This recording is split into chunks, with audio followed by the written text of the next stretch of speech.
Hey guys, so today I'm bringing you a video that I've actually been working on for quite a while now. This is going to be a long form, fairly in-depth tuning guide that's not just going to teach you, how to tune for rally or drag, etc. The goal of this video for me is to teach you guys how to actually tune the cars yourself. This means that hopefully by the end of this video, you guys will be able to compensate for and improve upon any shortcomings that you guys find in the cars you're driving. And you don't have to resort to locked tunes you find online or just trial and error. I have found a lot of written guides in forums, but I really wanted to put this in a video format for you guys because I feel like there's just so much more that I can show you that a written guide really can't. So I don't want to blab on too much before the video. Let's get started. Alright, so you'll see here for most of this video I will be using the Mazda Miata MX-5. And as far as the upgrades go, it's as stock as I could make it while still unlocking all of the tuning options. So basically that just means the engine is stock, but I have, the upgraded brakes, suspension, and aero. Before I even get into the tuning, there is one thing in the upgrade window I do want to show you, and that is the weight distribution, which is an important number you'll want to remember when you're tuning the suspension. So you'll see in this window on the left it says front 51%. For now, just keep that number in your head, write it down somewhere. It's probably going to be a different number for you, but we'll get back to that in a minute. Alright, so now let's actually get onto the tuning. I won't be starting with tires. What I will be doing is actually going from right to left. I'll give a simple overview of what everything does, as well as some basic tune numbers, and then I'll actually go out onto the road and show you guys how to fine-tune and troubleshoot any problems you might have. So starting with the differential, you'll notice I just switched over to an all-wheel drive drivetrain, and the reason for this is just so I can show you everything at once while still showing you the differences between front, rear, and all-wheel drive. So what a differential does is control how much difference in rotation your left wheel can have from your right wheel. This means that under full differential lock, your left and right wheels must be spinning at the exact same speed. However, with a completely open differential, this means that your right tire, for example, could be spinning at 60 miles an hour, while your left tire is completely still. Now in Forza, your differential settings can control a lot of different aspects of a corner, such as stability when entering a corner, general oversteer and understeer, and how much traction and power you're going to get while exiting a corner. On a rear differential, high acceleration settings will give you more power coming out of a corner, but it will also give you more understeer. On a rear differential, you're generally going to want your acceleration setting to be somewhere between 50 and 80%. However, on a front differential, you're generally going to see lower numbers, somewhere between 15 and 40%. So for now, I'm going to turn down that acceleration to 35%, leave the deceleration and acceleration on the rear differential as is, and then we'll talk about the center diff. What a center differential does is distribute the power between the front and the rear tires. This would mean that under 100% rear bias, you're basically driving a rear-wheel drive car, and under 50%, the power is equally distributed between the front and the rear tires. Now in racing, it's generally better to have more oversteer than understeer. This means putting more power to the rear. So in this situation, we'll leave things at 65% rear bias. So whether your car is front, rear, or all-wheel drive, those are about the settings you want to have to start. With that being said, now let's move on to the braking. I think most of this is pretty self-explanatory for people, but I'll still go over everything and explain what effect everything has on the car. As for braking force, more front bias will mean that you'll be braking harder in the front, and more rear bias means that you'll be braking harder in the rear. Now what this does is control your braking, oversteer, and understeer. The most important thing to note here is that you never want your rear tires to lock up sooner than your front, because that can cause you to spin. Now for braking pressure, too much will cause your tires to lock up too soon, and too little will mean that you just simply won't slow down fast enough. This is something that's highly up to driver preference and differs a lot on the car. I usually end up turning this down somewhere like 85 to 90%. And that's really all there is to say about braking. You will want to play with this, but don't drift too far from the stock numbers. So I'll leave things for now at 90% brake pressure. Now let's move on to aero. This is another one that I do think a lot of people understand the basics to, but I have seen a lot of people make the mistake of just pushing everything towards cornering or pushing everything even towards speed, and that's not always the right way to go. Now you'll notice that more downforce will affect your top speed, but that's luckily not something you usually have to worry about because you won't be hitting that speed anyway in most racing situations. So that being said, it is generally better to lean more towards cornering than to speed. However, having too much front downforce can actually lead to a lot of straight line instability. On my own cars, I usually end up maxing out rear downforce and putting front downforce somewhere around 75%. So with everything here set, let's move on to damping. This is where stuff really starts to get interesting. Now there are actually a lot of formulas out there that people use to get their suspension numbers, and I'm just going to give you a pretty simple one that's worked pretty well for me. So here's the formula. Take the maximum possible setting and subtract from it the minimum possible setting, which in my case gives me a value of 17, 20 minus 3. Now take that number and multiply it by your weight distribution for whatever you're tuning at the time. So for in my case, my front weight distribution was 51% and I'm tuning the front.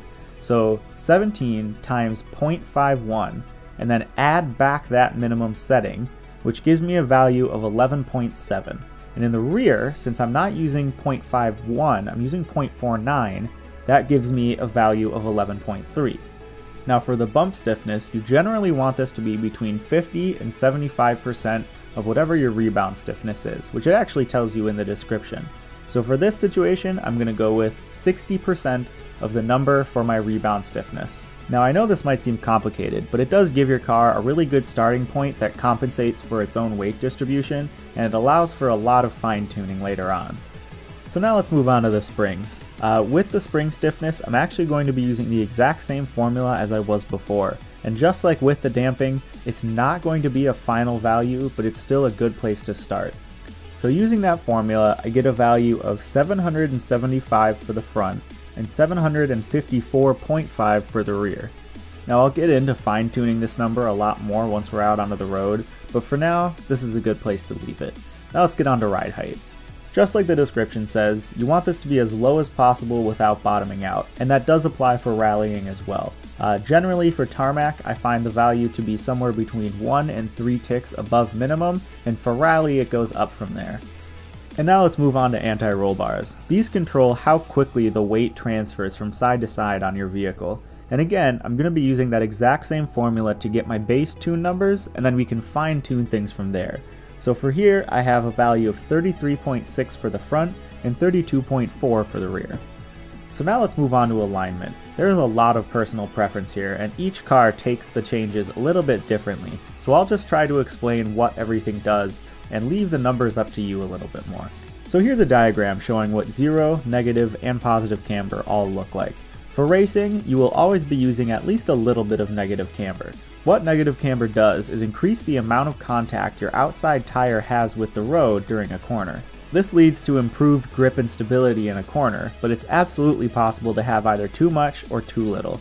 As your car starts to make more power, you're going to want more negative camber to compensate for that, but the default tune is usually a good place to start.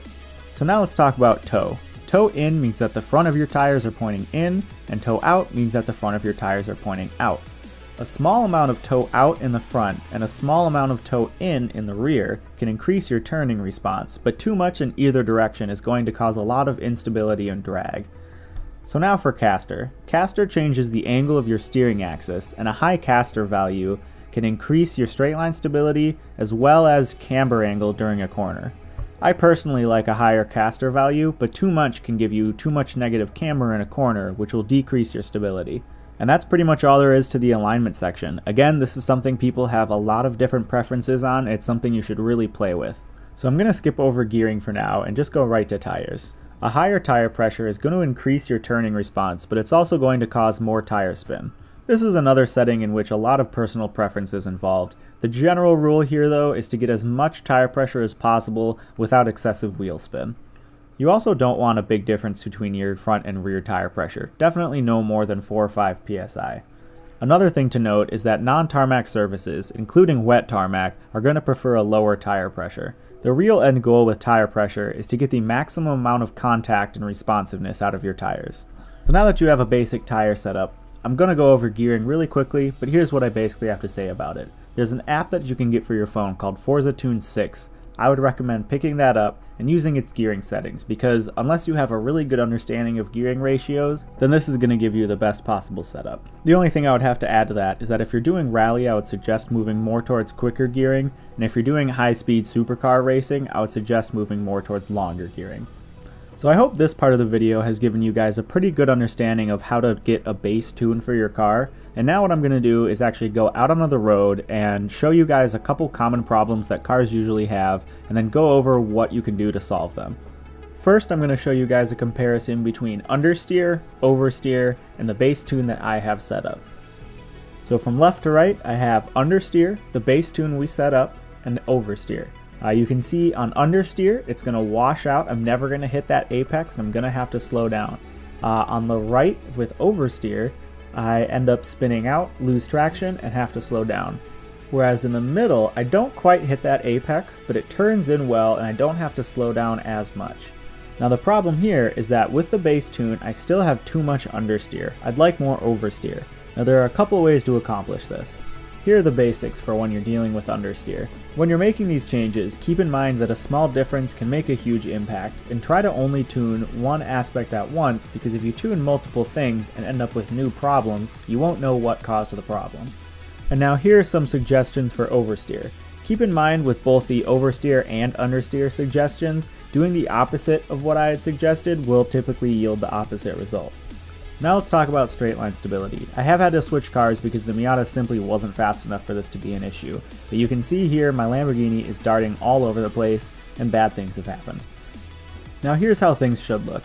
The car is stable at speed, I'm able to make a corner without the car losing control, and right now I'm actually shaking the steering left and right as hard as I can, and you can see the car just isn't losing control. If you're struggling with straight line instability, here's what you can do to fix that. Alright, and now the final thing I'm going to discuss today is going to be just general unresponsiveness. You can see here it kind of just feels like I'm driving a boat. It's not responsive in the steering, the suspension is just lagging behind, and this is a big problem that most cars end up having from stock tunes. Now you can see once I've made some of these adjustments, the car feels a lot more responsive. It's twitchy but not too twitchy, and it just generally goes where I want it to go. Alright guys, well that is all I've got for you today. There is so much more to tuning than what I've shown you in this video, but I really wanted to keep it short and sweet and just give you guys a good place to start if you've never really delved into the tuning aspect of Forza before. So thank you so much for watching. I really hope this helped some of you, and I'll see you guys next week for a dedicated rally video.